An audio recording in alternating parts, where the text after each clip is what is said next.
All right, first and foremost, and all praise, honor, glory to Yahweh, Ba'ashem, Yahshua, Ba'ashem, Kakodash. Double honors to the elders and apostles of Great Millstone who rule well and who's worthy to be counted for double honors. And peace and salutation to you brothers out there pushing this truth wholeheartedly and sincerely and for love of the gospel. All right, it's the brother Gabar from the Indiana camp. Come back at you again, one another sit down to basically talk about why is there strife, hate, and how can I say strife, hate, and anger between the so-called black man and the so-called white man. All right, because a lot of people likes to throw that word racism. Always racism. You know, which you don't even really understand that word racism. Basically, the word racism only to make a long story short, the word racism only means to be for your race or for your race of people. All right. So if you calling a person racism, if you would call a person a racist, then you're just really calling that person, oh, you believe your race is superior than our race. You know, which me personally, I believe that every race thinks that way. I don't care if it's whether it be Ishmael, which are the so-called Arabs, Moab, which is so-called Chinese, Ammon, which is called Japanese, and really Esau, which is so-called white people. All right, it's basically mean, you know, that everybody believes that their race is superior than another race. You know, so that's why the strife is going between the so-called black people and the so-called white people, because one people think they're stronger than other people, and other people think they're more superior than other people. That's why you have what's known as white supremacy. All right, which means basically white power, white supreme.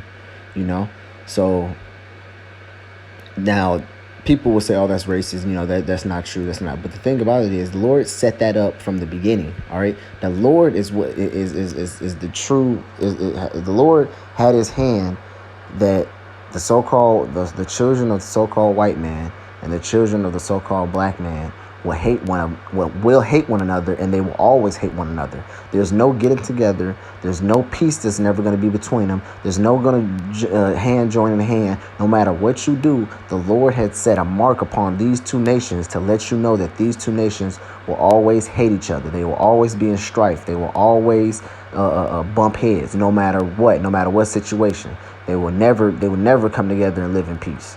All right. That's why you have cops getting that's why you have cops gunning down so-called blacks. That's why you have you really don't have blacks picking on so-called white people, but you do have those incidents some to some degree. You know, you see it on video here and there, but it's not on a mass scale. Because why? Because Esau is in his rulership. Esau, the so-called white man, is in his rulership. So if he do see that the so-called blacks gets punished unmercifully, you know, if he kills a white man, you know, he might get life, versus if a white man kills a black guy, they might get 10, 15 years. You know, see, so and the law is set up that way because Esau doesn't care for the Jake, you know. But anyways, I'm going to get into a scripture to show you that the Lord really put his hand between Esau and Jacob and separated them two, all right? And it starts from right here where it says Genesis chapter 3, and I'm going to start from verse 15. Matter of fact, I'm going to start from 14 to show you who the Lord is talking about.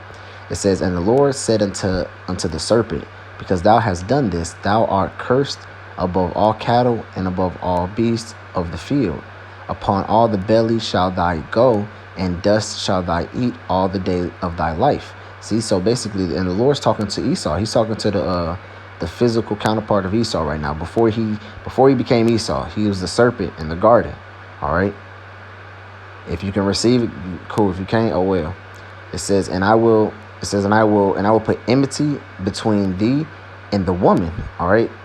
And between thy seed and her seed. What seed is that talking about? Because that woman was talking about Eve, which is Eve is a foremother of the Israelites. All right. She was Adam's wife. Okay. It says and it shall bruise thy head, and thou shalt bruise his heel. Unto the woman, he said, and you know, that's basically the point right there. But the Lord said he should put enmity between the woman and thy seed and her seed. Let's look at the word enmity. The word enmity means what? Hatred. All right. I'm gonna look up the word. I'm gonna look up the definition to get a little bit more expound on it a little bit. Defined. the word hatred, it means what? Oh, look at this. Opposite, I'm going to just pick out a couple words. Opposite, dislike, ill feeling, bad feeling, fraud, rivalry, confliction, bitterness. All right. Hostility. Okay. See, so that's exactly what's always going to be between the so-called white man and so-called black man, because the Lord set that in place, man. He didn't choose for them two nations to get along. All right. So that's why he put enmity between the serpent and the woman, and the serpent seed and the woman's seed. All right. Which is the woman's seed is talking about Israel and the Israelites.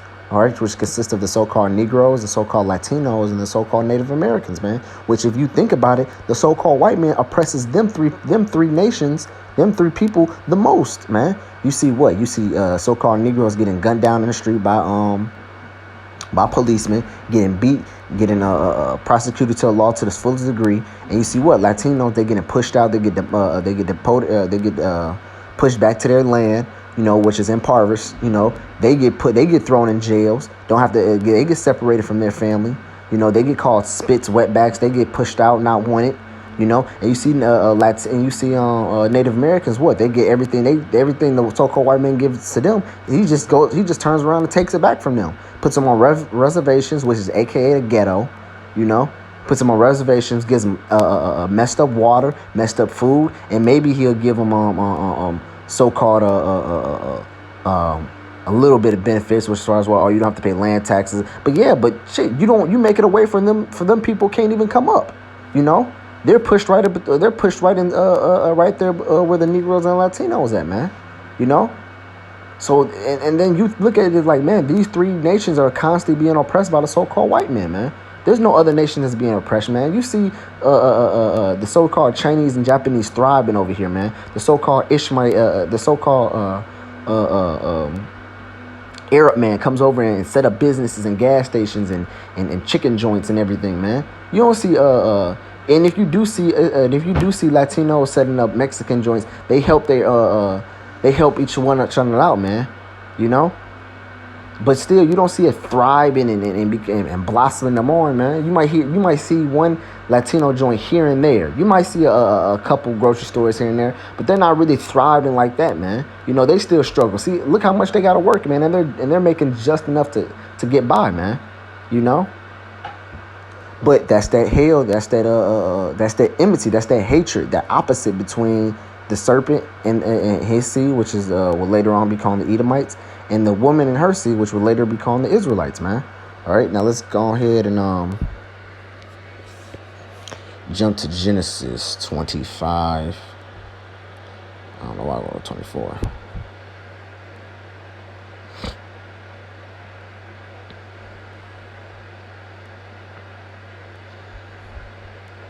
Okay, this is Genesis chapter 25, verse 21. It says, "And Isaac entreated the Lord for his wife because she was barren, and the Lord entreated of him, and Rebekah his wife conceived, and the children struggled together within her.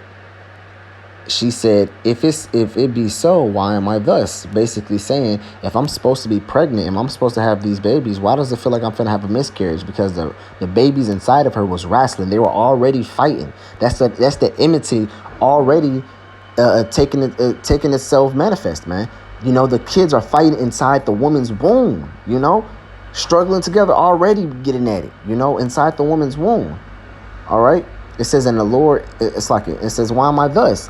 And she went to inquire of the Lord because she didn't have an answer. She said it hurt her so bad. She felt like she was going to have a miscarriage. So she went to go find some men of the Lord to inquire of the Lord, man. Like, Lord, why does it feel like I'm finna have a miscarriage, man? You know, let's look up that word. It's only going to put defined. Struggle. Look, combat, you know. It says spare no effort, battle, bend over backwards. I like them two words right there, to battle and to combat, man. So they were already fighting, man. They were already, how can I say, going hand to hand already in the womb, man. I can't get it no clearer than that, you know. So let's go on. It says, and the Lord said unto her, 2 nations are in thy womb, and 2 manner of people shall be separated from thy bowels. See, so even though they came from the same mother, I mean, it's like even though they came from the same father, which according to the scriptures that you are whatever your father is, but the Lord already endowed it and made it that these are going to be two nations of people, two separate nations of people. And these are going to be two manner of men shall be separated from thy bowels, man. So when these children are born, these are not going to be one of the same nation. They're going to be two separate nations. And that nation is what? You got the so-called white man, which is the so-called Edomites and the Edomite race, and you have the so-called black Latinos and Native Americans, which considers of the Israelites. All right, those are the nations that was getting separated. All right, it says, and the one people shall be stronger than another. See, so they say one people shall be stronger than the other people. All right, and the elder shall serve the younger. All right, and the elder is talking about the oldest shall serve the younger brother. All right, but let's go back to the stronger than the other. What nation of people that you know that dominates sports, dominates the inventing scale, that invents stuff way beyond human, not only invents things to better help the environment, that doesn't mess up the environment, man. Who are people that's constantly everybody's trying to be like? Who are the people that everybody wants to mimic after, and everybody looks at them as they're like that they do God things, man? All right, it's the so-called Negroes, Latinos, and Native Americans, man. All right. You see them dominating everything, man. Whether it's in the movie industry, whether it's cooking, whether it's a fight in MMA, whether it's the sports, whether it's coming up with new inventions for ideas. Anything you see, it leads all back to what a so-called Negro, so-called Latino, and so-called Native American, man. All right, in some way, shape, or form, man. You know, you might see one person and be like, oh, no, that was a black man that did that. But not knowingly that his father goes back to actually a Native American man. All right. You don't know that. All right. So you be like, oh, well, what Native American people is because a lot of people likes to downplay Gad, man, which that's who their biblical name is. The Native Americans are the so-called Native Americans are the tribe of Gad in the Bible, man. And a lot of people like to downplay Gad, like Gad's not very insignificant. No, Gad has a lot of significance, man. All right, a lot of dances that you see, probably a lot of popular dances that you see, probably came from Gad, man. You know, Gad was real big on the rain dances and praise dances, man. You know, so a lot of popular dances that you see now might have come from Gad, man. Just because they look like so-called Negroes doesn't mean that they were of the tribe of Judah or Benjamin or Levi. You know, they might have been a Gadite down the line. All right. But and then it says the elder shall serve the younger, man. All right. So we're going to find out who came out first and who came out last. It says, and when these days were to be delivered and fulfilled, behold, there were twins in her womb. And the first came out red all over like a hairy garment. And they called his name Esau. So Esau, which would later be called Edom and became the tribe of Edomites, he was the older man. And his twin brother, which was Jacob, which it says, and after this came out another and took hold on Esau's heel, and his name was Jacob. See, so and that just showed you that Esau was the older brother, and it just said in the scriptures before that the elder shall serve the younger. All right. So right now we're serving Esau, but in the latter end, guess what? He's gonna serve us, man. As it says in the second Ezra, it says what? Esau is the end of the world, and Jacob is the beginning of it that followeth, man. All right. Because after that, Jacob's going to rule forever, man. And Esau's going to serve us for 1,000 years before he gets put out the earth, man. All right. And it talks about how our hands shall be at Esau's neck, man. All right. But it already showed you. But I wanted to hit the point where the point of me bringing this out is that where they were already struggling, they were already fighting, combating, at war with one another inside their mother's womb, man. So you already seen the hand of the Lord that when he put that judgment on the serpent, saying that enmity between your seed and her seed was already manifest, man. All right. This was before the children even knew each other, before the children even did anything. You think Esau's saying, oh, your skin color is different from mine. Here, take this, take that. Nigga, get off of me, you nigger. And no, man, he wasn't like that. You know, he had it embedded in his spirit that this person right here, I can't stand you. I hate you. It's not because of your skin color. It's not because you have woolly hair. It's not because of none of that. It's because the Lord endowed that in their spirit. The Lord engraved that in the spirit that you shall hate Jacob no matter what, man, no matter what he looks like. All right. That's the ignorantly follow saying, oh, you hate me because of my skin color. No. You know, there's Ishmaelites. There are East Indians darker than us, man. You know, there are Thailand. There are children of Lot darker than us, man. Have you ever seen a person from Thailand or from Venezuela? They get dark too. They get as just as dark as me. You know, there are other nations that get just as dark, man. You know, but Esau's not pointing a finger at them, saying, "Oh, we can't stand you black." No, man. Esau hates Israel because what the Lord put that in his spirit. All right. I want to get one more scripture. What did I want to get? What did I want to get? Oh, I can get that right quick while I think of it. This is Amos chapter 1 and verse 11. It says, "Thus said the Lord, for 3 transgressions of Edom, and the 4 I will not turn away thy punishment thereof, because he did pursue his brother with the sword, and did cast off all pity, and his anger did tear perpetually, and he kept his wrath forever." See, so Esau will always hate Jacob, always. You know, he killed them when they were Cain and Abel. If you can receive that breakdown. He killed Abel when they were Cain and Abel. He tried to do the same thing when they became Jacob and Esau. And guess what? He always tried to shed the blood of the Israelites, man, no matter what. All right? Matter of fact.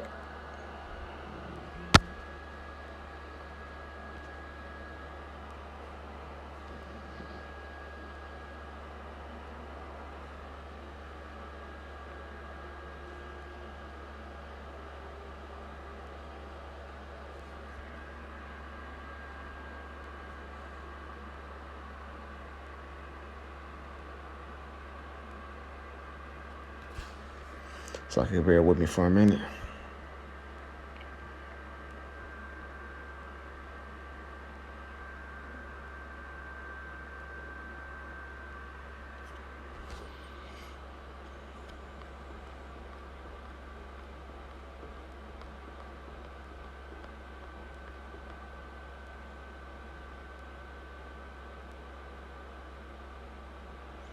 I want to say it's the 9th chapter, but I just want to make sure.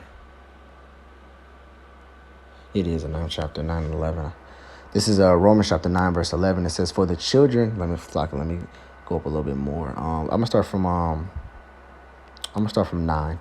It says, "For this is the word of promise. At this time will I come, and Sarah shall have a son.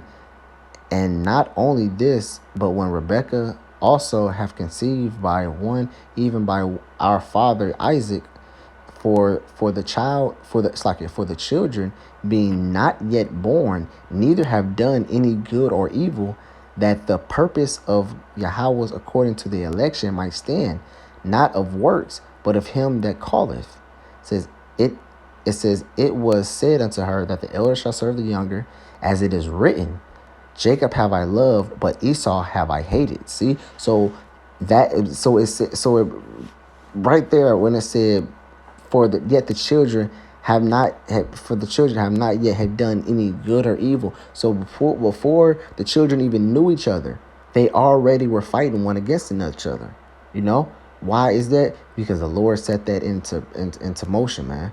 The Lord did not intend for Jacob, the so-called Israelites, the so-called black Latinos and Native Americans, and Esau, the so-called white man, to get along, man. He did not put that in their DNA, man. So you so-called Negroes always wants to know about, why can't we just get along? Why can't we just be peaceful? Why can't we just live in harmony? It's not going to happen like that. The only way for that to happen is for them to get taken out of rulership and to be subject unto us. That's the only way harmony is going to ever exist in the world. That is the only way. That's the only solution. And if you don't like that solution, then guess what? You're going to either get mowed over and killed and be born in your right mind, where you're going to have to accept the solution. All right?